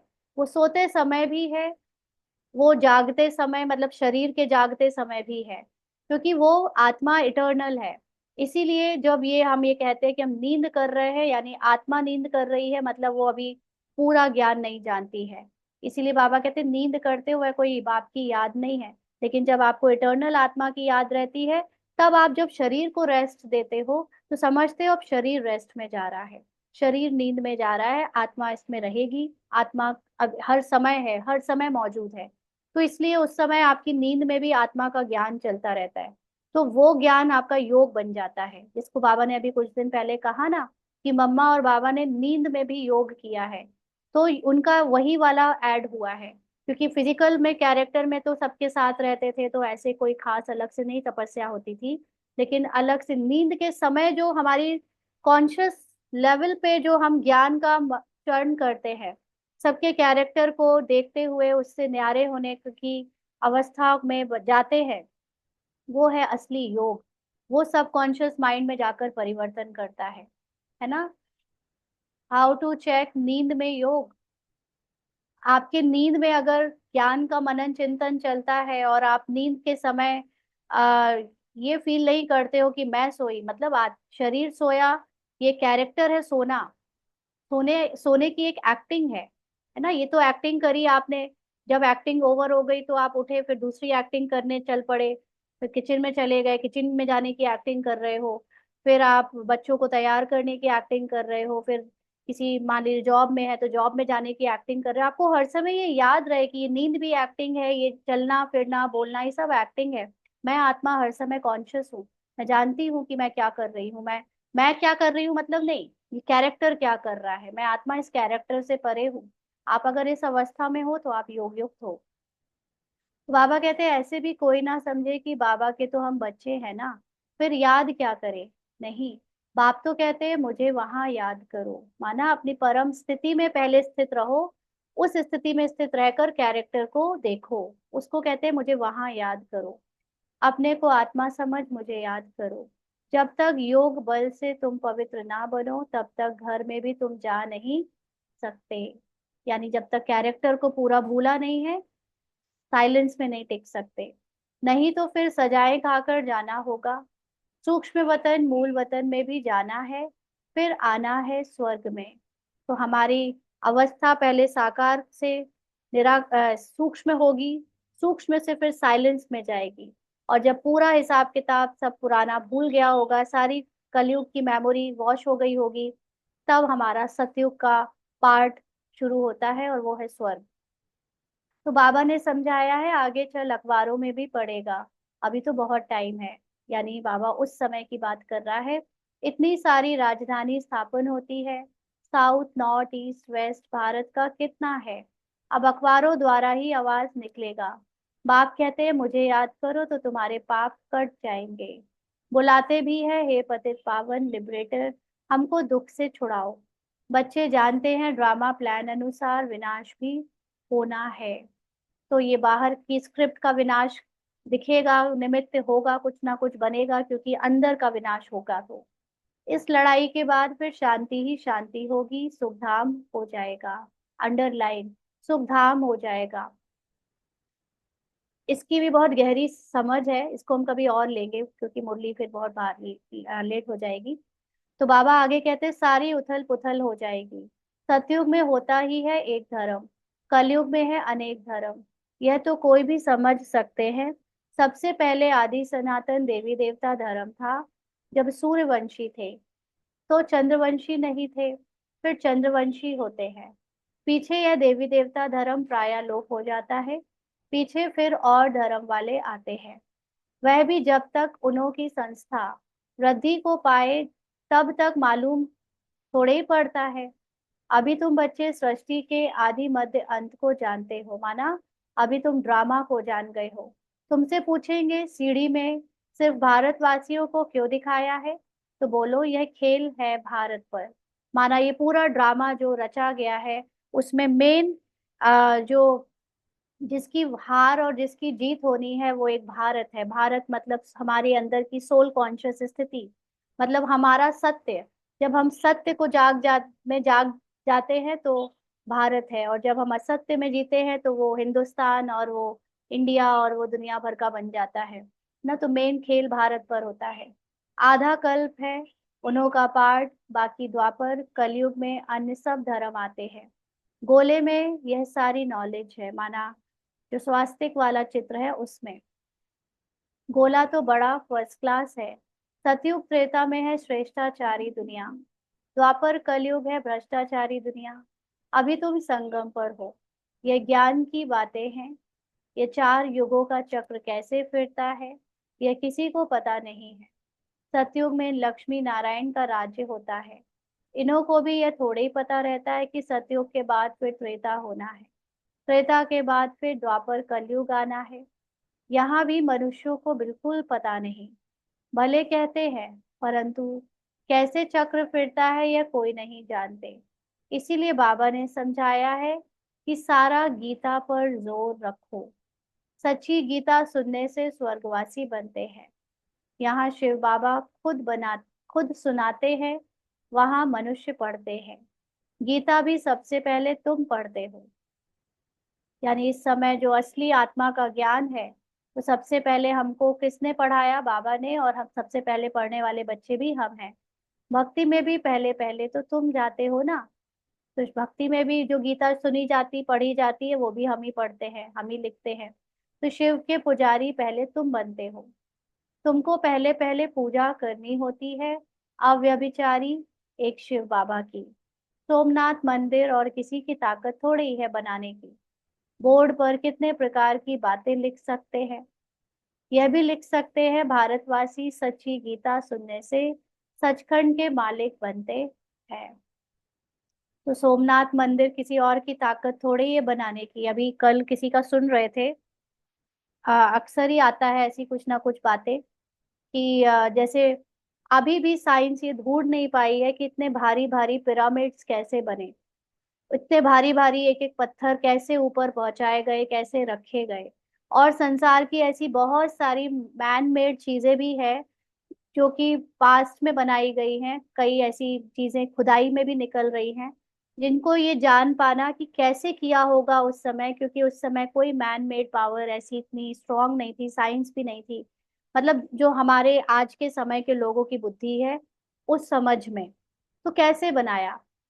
तो असल में इसका आंसर है ड्रामा। जैसे हम लोग मूवीज देखते हैं, मूवीज में सेट होता है पीछे, आजकल तो ग्रीन स्क्रीन लगा देते हैं और उसको उसमें एक्टिंग करवा देते हैं, और पीछे से उसके पीछे फिर बैकग्राउंड जो है वो चेंज करके कोई भी बैकग्राउंड लगा देते हैं। तो ऐसे ही संसार में जो कुछ जहां भी बना है वो बना बनाया फिक्स्ड है। आज प्रेजेंट में जो हम जिसको देख रहे हैं वो ड्रामा अनुसार बदलता आया, लेकिन हम ऐसा समझते हैं कि हम एक टाइम में जी रहे हैं और वो टाइम में पीरियड में जी रहे हैं और वो बदल रही है दुनिया। बट एक्चुअली हम सिर्फ और सिर्फ प्रेजेंट है हमारे पास। और जब आप आत्माभिमानी की स्थिति में स्थित होते हो तो आप एक सेंटर, जैसे एक सर्कल है, सर्कल के सेंटर पे आप खड़े हो जाओ। ठीक है, अब ये सर्कल है पूरा ड्रामा, और ड्रामा के अनेक सीन, 84 जन्मों के छोटी छोटी छोटी छोटी छोटे छोटे सीन आप पूरे सर्कल पे एक पिक्चर के फॉर्म में रख दो। और फिर आप, अगर आप उसी सरकमफ्रेंस में, जिसको चक्र का जो लाइन है उसमें आप अगर परिधि में खड़े हो तो आपको लगेगा कि हाँ मैं चल रहा हूँ आगे पीछे आगे पीछे, तो ये 5000 साल मुझको लगे चलते हुए। बट आप जरा उस सर्कल से बाहर अंदर आ जाओ, उस इस पॉइंट में, डॉट में खड़े हो जाओ, जो सर्कल का बिंदु है उसमें।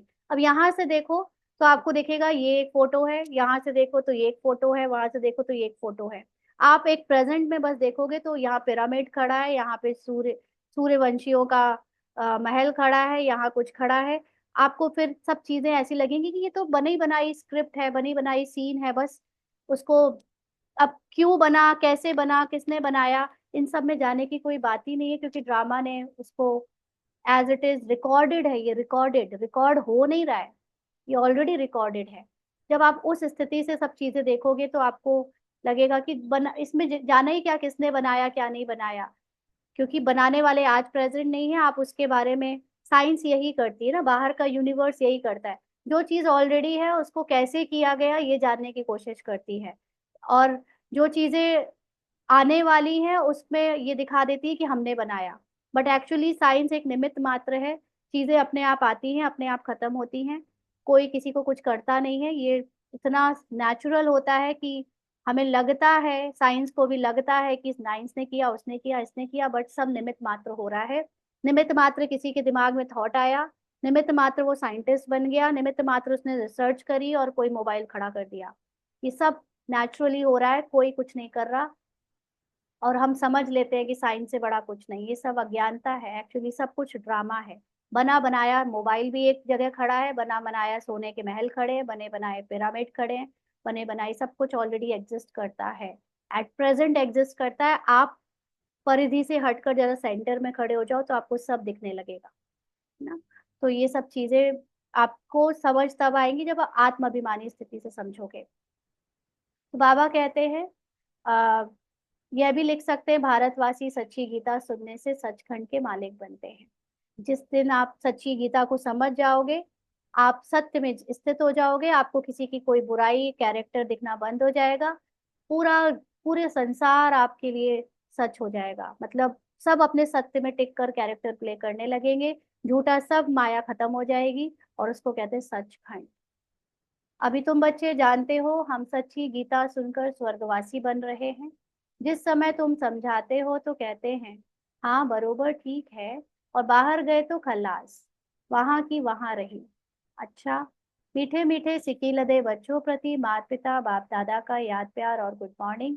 रूहानी बाप की रूहानी बच्चों को नमस्ते। हम रूहानी बच्चों की रूहानी बाप दादा को याद प्यार गुड मॉर्निंग और नमस्ते बाबा, शुक्रिया, थैंक यू बाबा। धारणा के लिए मुख्य सार, पहला पॉइंट, रचयिता और रचना का ज्ञान सिमरण कर सदा हर्षित रहना है। याद की यात्रा से अपने पुराने सब कर्म बंधन काट कर्मातीत अवस्था बनानी है। तो बंधन कोई बाहर नहीं है, बंधन बाहर तो एक्टिंग है। आपने उसको अपने, आपके माइंड ने उसको बंधन मानकर, उसको सच मानकर जो रोक रखा है अपने सत्य तक पहुंचने का में, वो कारण है। इसलिए जितना ज्यादा बुद्धि से बाबा को याद करोगे उतना कर्म बंधन, ये फॉल्स ईगो माइंड की स्थिति से बाहर आएंगे और कर्मातीत अवस्था को बना पाएंगे। ध्यान दीदार में माया की बहुत प्रवेशता होती है, इसीलिए संभाल करनी है। बाप को समाचार देकर राय लेनी है, कोई भी भूल नहीं करनी है। तो ज्यादातर जो माया, ये ध्यान, ट्रांस और दुनिया भर का, कोई हमसे पूछ रहा था आप कभी ट्रांस में गए हो, ये सब मुझे समझ नहीं आता, ये ट्रांस में जाना, ये मुझे बाबा का ज्ञान क्लियर, बाबा जो समझा रहा है वही समझ आती जा रही है, वही जीवन में धारण होती जा रही है। और इसके अलावा कोई और किसी की बातों में, किसी और के कैरेक्टर में फंसने का कोई मुझे, मतलब अंदर से वो कभी नहीं आया, है ना। इसीलिए अगर बचना चाहते हो माया से तो दूसरों के ध्यान और ट्रांस और दीदार इन सब की बातों से परे हो जाओ। ज्ञान को समझो, ज्ञान से अपनी अंडरस्टैंडिंग बढ़ाओ, कोई भी भूल नहीं करनी है, वरदान है। अभी शुभ भावना द्वारा निर्बल आत्माओं में बल भरने वाले सदा शक्ति स्वरूप भव। अपनी शुभ भावना द्वारा निर्बल आत्माओं में बल भरने वाले सदा शक्ति स्वरूप भाव। सेवाधारी बच्चों की विशेष सेवा है स्वयं शक्ति स्वरूप रहना और सर्व को शक्ति स्वरूप बनाना, अर्थात निर्बल आत्माओं में बल भरना। इसके लिए सदा शुभ भावना और श्रेष्ठ कामना स्वरूप बनो। शुभ भावना का अर्थ यह नहीं कि किसी में भावना रखते रखते उसके भाववान हो जाओ, माना वो जो ऐसे फील कर रहा है आप भी वैसा फील करने लगो। यह गलती नहीं करना। शुभ भावना भी बेहद की हो, एक के प्रति विशेष भावना भी नुकसान कारक है, कि हम इसको आत्मा के रूप में देखेंगे, उसका कैरेक्टर तो हमेशा मेरे साथ उलझता रहा, मुझे उससे कोई मतलब नहीं, ऐसे नहीं रखना। इसलिए बेहद की स्थिति हो, निर्बल आत्माओं को अपनी प्राप्त हुई शक्तियों के आधार से शक्ति स्वरूप बनाओ। इसका मैं आपको एग्जाम्पल देती हूँ, कल ही एक्सपीरियंस हुआ।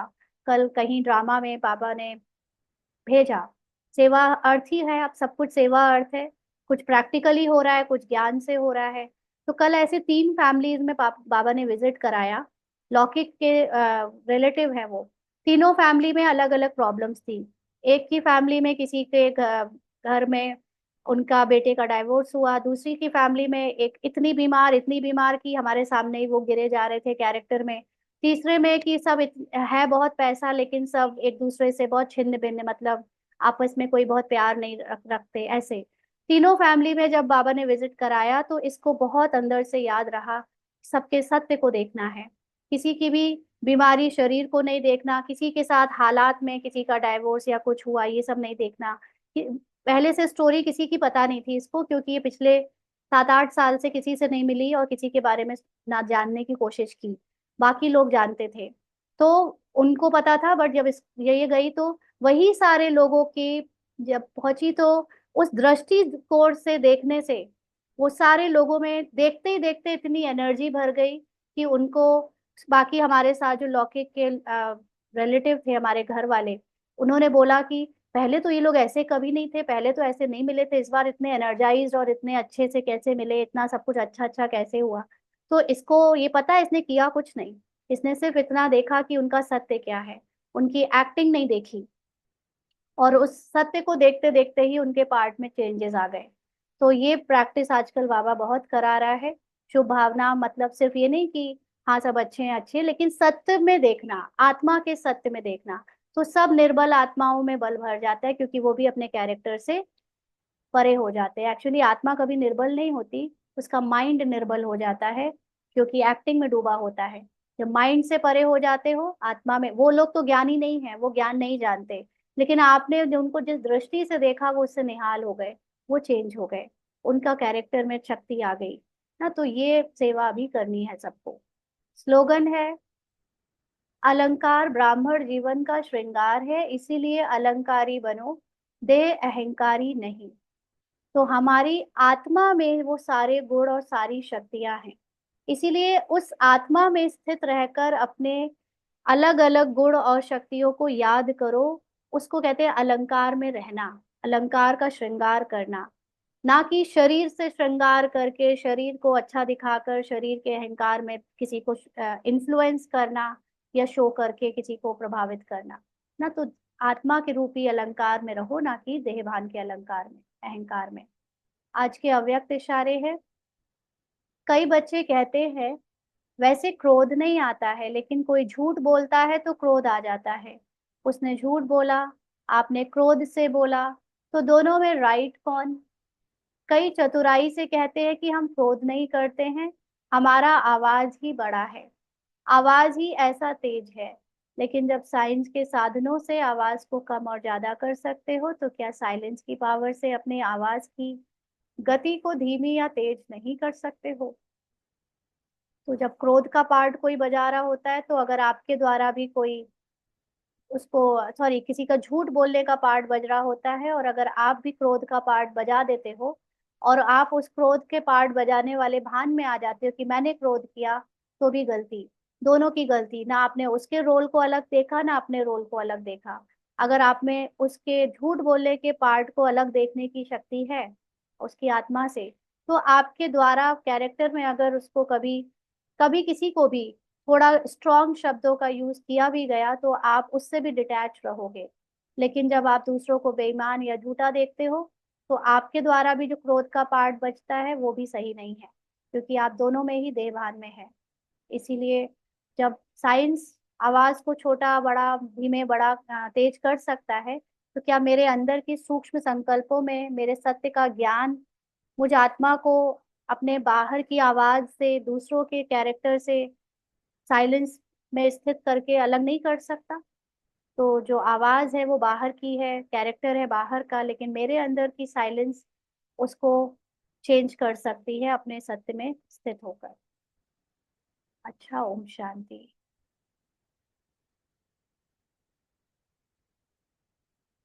हाँ जी।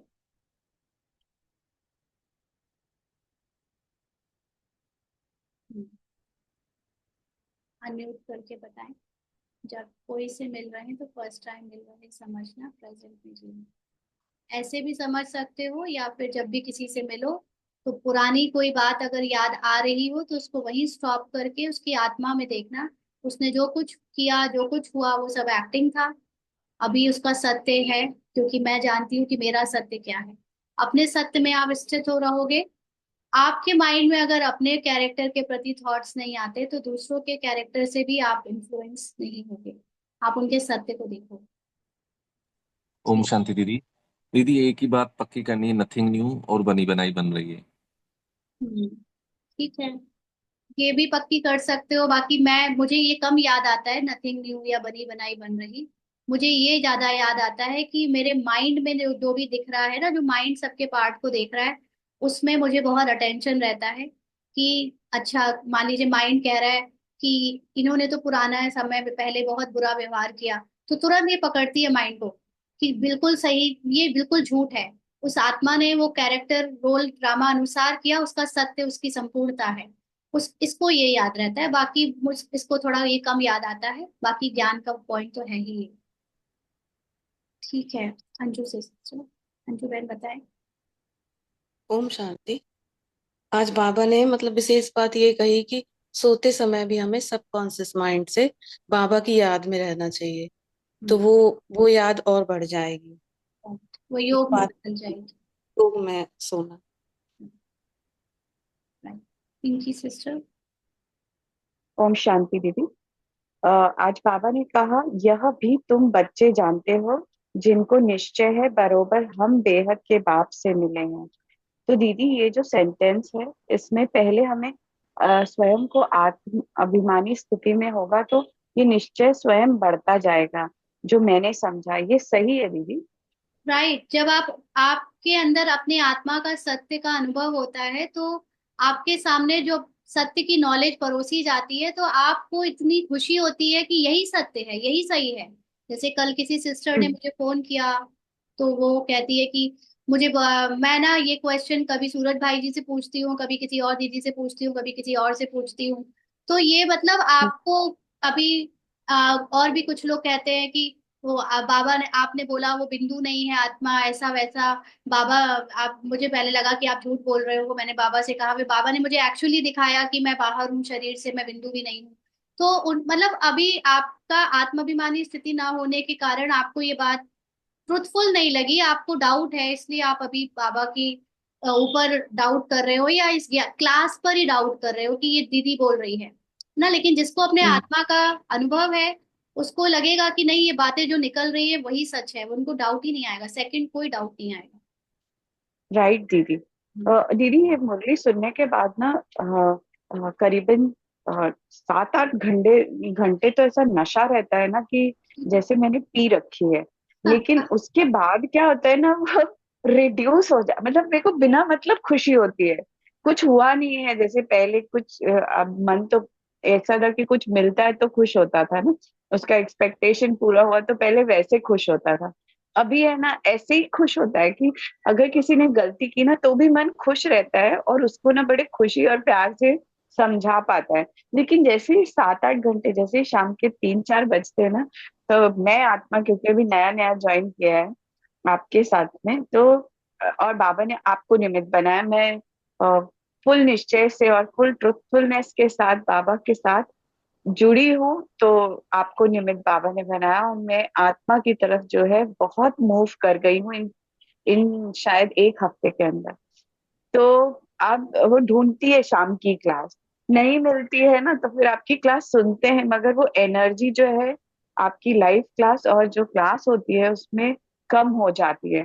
तो ना वो क्यों रिड्यूस हो जाती है दीदी रात तक एकदम एनर्जी, कि नहीं वो ये रह नहीं शाम को पाती है। जो हमारी क्लास चलती है ना, बाबा जो चलाता है, वो भी क्लास जी तो एक्चुअली बहुत अव्यक्त स्थिति की ही होती है, क्योंकि अव्यक्त मुरलियों में बहुत अव्यक्त नशा है। और जी अभी जैसे शाम को नहीं हो रही है, बट बाबा ने ऑलरेडी अपनी क्लासेस रिकॉर्ड करवा दी है। तो आपके ये जी ह्यूमन माइंड एक इंटरफेरेंस कर रहा है कि वो माइंड लाइव नहीं है, इसलिए वो नशा नहीं चढ़ रहा। आप इस माइंड को इंटरफेयर मत करने दो, ये सब बीच में अच्छा आने ही नहीं दो। मैं अपने पर्सनल अनुभव से बता सकती हूँ कि कोई आत्मा is beyond time and beyond space. आपके लिए रूपाली की क्लास नहीं, बाबा की क्लास है। और हाँ बाबा इज राइट दीदी बियॉन्ड टाइम। तो कोई भी रिकॉर्डेड क्लास भी बज रही है तो वो भी बाबा की ही बियॉन्ड टाइम और बियॉन्ड स्पेस की क्लास है। मतलब आपके लिए स्थान की जरूरत नहीं है कि वो जूम पे हो रही है कि वो यूट्यूब में हो रही है ना। That is G not. दीदी ये लिमिटेड माइंड इम्पोर्टेंट कर रहा है। वो ये कह रहा है कि नहीं, हाँ हाँ जूम की क्लास लाइव है, वो यूट्यूब की क्लास लाइव नहीं है। इट इज नॉट दीदी देयर। और एक आप प्रश्न याद रहे। हाँ। हाँ मुझे समझ गया दीदी और एक और प्रश्न है वो जो रात्रि योग मतलब जो बाबा का सोने की स्थिति को भी बाबा ने रात्रि योग में काउंट करवाया तो दीदी उस समय जब निद्रा ये कैरेक्टर निद्रा में जाने के लिए तैयार हो रहा होता है और बेड पे आ गया होता है तो स्वयं को ऐसा जैसे अभी आपने मुझे समझाया कि लाइव जूम नहीं है पर आत्मा बियॉन्ड है सेंसेस के तो अब मुझे ये जानना है कि मैं रात को अपनी मन को क्योंकि मन को समझाना पड़ता है हर चीज को तो उसे क्या कहूँ कि मैं समझाना ही कैरेक्टर योग। सोच ये जो हाँ भी ज्ञान आप अपने अंदर बातें करते हो ना, ज्ञान की बातें करते हो, ज्ञान की जो भी अंदर चलती प्लीज है, यही योग है। दीदी तो रात को स्वयं से क्या बात करके सोऊं मैं नहीं, मतलब क्या मैं कुछ कैरेक्टर समझाने वाला काम ही नहीं है यहाँ। मैं अपना बताऊं कि यही ज्ञान जब बाबा जो बताता है और जो नया नया रोज एक्सपीरियंस कराता है, उसका ज्ञान ही चलने लगता है दिमाग में। जैसे पहले, अभी भी आप में से कई लोगों को पुराने जीवन को लेकर बातें बहुत चलती होंगी, जिसके कारण रात की नींद फिट जाती होगी, है ना। तो एक जैसे कल मैं अपने ही लौकिक में बड़ी मम्मी से बात कर रही थी, तो वो कह रही मुझे नींद ही नहीं आती रात को। मैंने कहा हाँ, मुझे भी आजकल कम आ रही है। मैंने कहा लेकिन आप में और मेरे में अंतर ये है कि आप पुरानी व्यर्थ की बातें जो बीत चुकी है वो ज्यादा सोचती हो, मेरे अंदर ज्ञान की बातें बहुत चलती हैं, तो मुझे नींद नहीं आती रात को। तो बात ये है कि आपको क्या, आप क्या फिजिकल लौकिक बातें कोई सिखाता है आपको क्या सोचो क्या नहीं सोचो? नहीं नहीं कोई नहीं अपने सिखाता आप था आती है ना। तो ऐसे ही ये जी ज्ञान जी जो समझ रहे हो, जो सुन रहे हो, उसको आप अपनी लाइफ में कैसे यूज कर रहे हो, उसका चिंतन तो नेचुरली अपने आप चलने लगेगा। कोई सिखाने वाली बात थोड़ी। अब आप कोई बच्चों हाँ का हाँ पुरुषार्थ थोड़ी कर रहे हो, एडवांस पुरुषार्थ कर।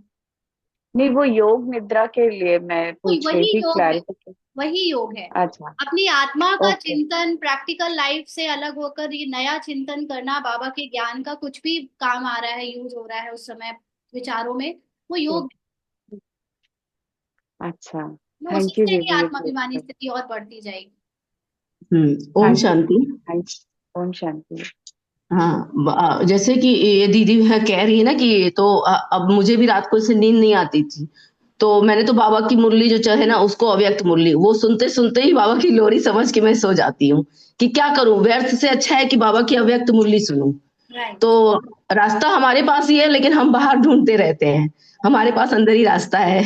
ओम शांति, अगर शुक्रिया अपने बाबा। थॉट्स नहीं चल रहे हैं तो बिल्कुल सही कहा सिस्टर ने। जो इवनिंग क्लास की रिकॉर्डेड क्लासेस हैं, आप उनको दोबारा सुनो, बाबा की यही मुरली दोबारा सुनो। आप कुछ ना कुछ क्लास चला लो और फिर चिंतन, अगर अपना चिंतन अभी बनना शुरू नहीं हुआ है तो। जी श्वेता सिस्टर। ओम शांति दीदी। दीदी बाबा ने कहा कि जो भी मतलब आत्माएं नेगेटिव रोल में भी हैं उनको हमेशा उनके सत्य में देखना है और ऐसे देखना है जैसे आप उनसे फर्स्ट टाइम मिल रहे हो। तो दीदी इसमें जैसे जॉब पर जाते हैं तो कुछ आत्माएं नेगेटिव रोल प्ले कर रही होती हैं तो उनको सत्य में तो देखते हैं क्योंकि ये बहुत सारी मुरली क्लास में बाबा ने सिखाया है। लेकिन अभी एक दिन पहले एक क्लास डाली थी इवनिंग में कि जैसे ड्राइवर ने गलत रास्ते पर आपको ले गया तो उसको डांट के कहा, फिर बाबा को बोला कि वो जरूरी भी था। तो मतलब कभी कभी ये डर लगता है कि ये आत्माएं हमारे साथ गलत ना कर दें। तो क्या मैं आपको एक बात बता दूं, आत्म अभिमानी स्थिति में स्थित रहने से कोई आपका गलत कर ही नहीं सकता। ओके, कर थैंक ही यू। नहीं सकता। थैंक और यू यही बाबा। यही माइंड की तमो प्रधान स्क्रिप्ट है, किसी को गलत समझना।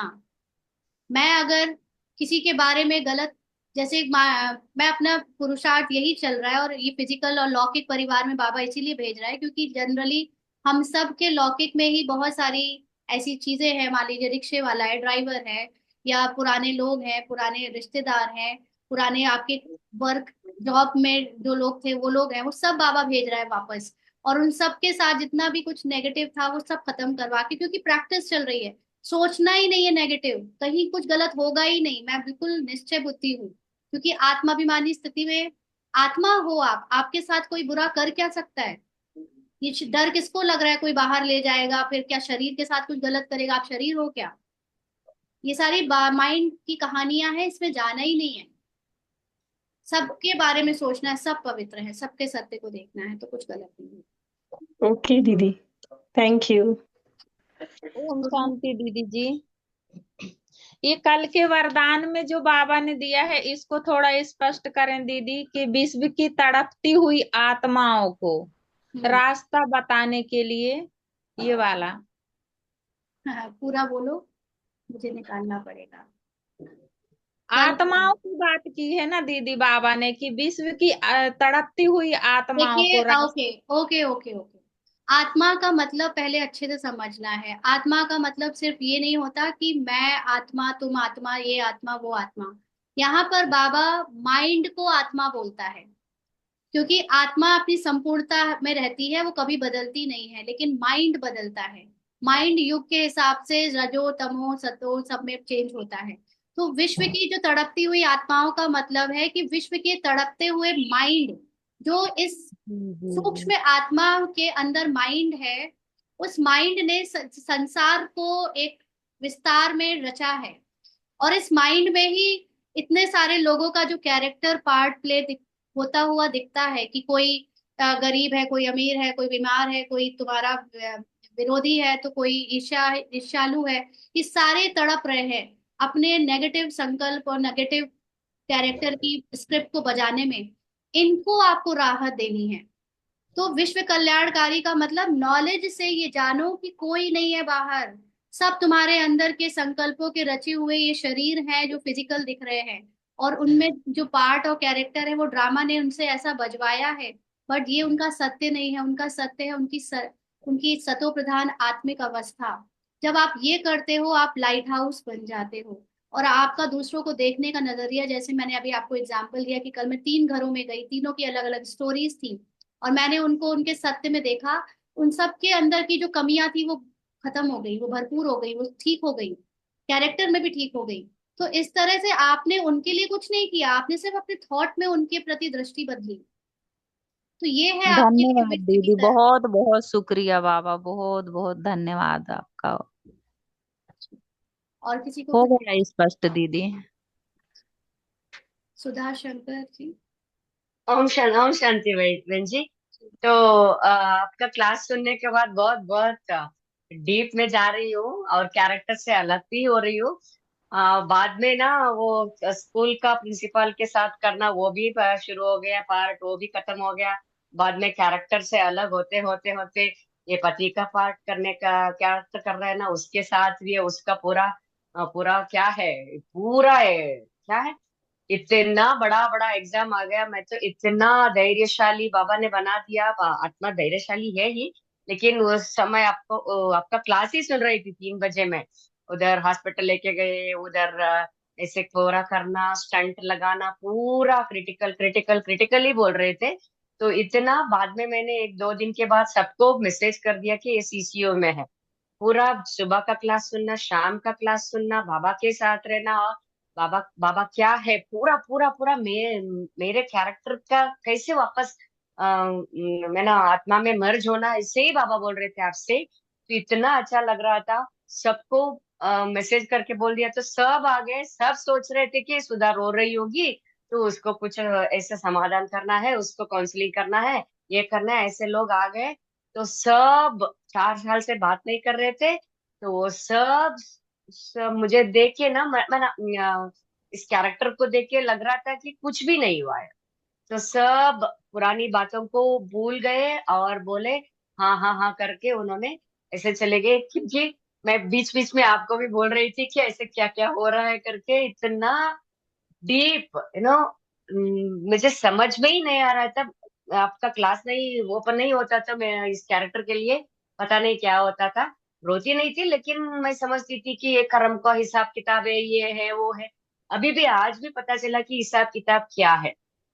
हम आत्मा समझ के कैरेक्टर को देखते हैं, कैरेक्टर को बजाते हैं। मैं सब जगह वैसे ही देख रही थी, अपोलो हॉस्पिटल में ये सब एक्टिंग कर रहे हैं। उनको ना ईसीजी करने के लिए लेके गए।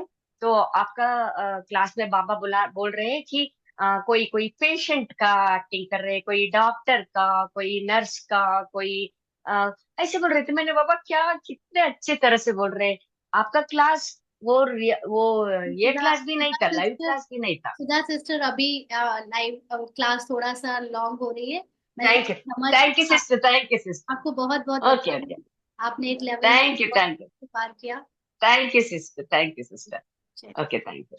ठीक है। जिसको कोई भी क्वेश्चन है, आज शाम को हम लोग क्वेश्चन आंसर का राउंड रखेंगे, तो उसमें कर सकते हैं आज बातें। अपने एक्सपीरियंस भी आप लोग शेयर करिएगा। पवन भाई, आपको कुछ कहना है? लास्ट बताएं बस, फिर बाबा को याद हाँ करें। जी, दीदी हाँ जी मिरर दीदी, भी है, ओम। मैं शाम को करती हूँ। हाँ जी, हाँ जी दीदी, ओम। जी पवन भाई। हाँ जी, ओम शांति दीदी।